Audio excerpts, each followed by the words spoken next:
আর যেটা আমরা দেখি এই সময়টা কি জানো তো, পোকার চট করে একটা পোকা কাটলো, তোমার একটা প্রেজেন্টেশন আছে, অথচ তোমার এখানটা জুড়ে একখানা সাংঘাতিক চুলকাতে শুরু করলো, তুমি ভাবলে যে আরশোলা বা একটা স্পাইডার, একটা কিছু মাকড়সা কামড়ে দিয়েছে।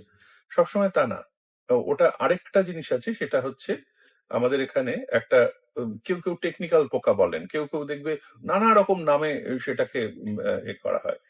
ওটার পিয়েড্রাস ডার্মাটাইটিস আমরা বলি, সেটা এক ধরনের অ্যাসিড নিঃসরণ হুম। করে, স্প্রে করে দেয়, অথবা তার ওই দেহাংশটাও যদি স্কিনের সঙ্গে লাগে একটা প্রদাহ তৈরি হয়, চুলকে চুলকে এইটা এই সময় দেখা যায়। আবার বর্ষাটা চলে যাওয়ার সময়ও আবার দেখবে এই পোকার সংক্রমণ গুলো, ওই কালী পুজোর সময়ও আবার ওই পোকার সংক্রমণ গুলো হয়।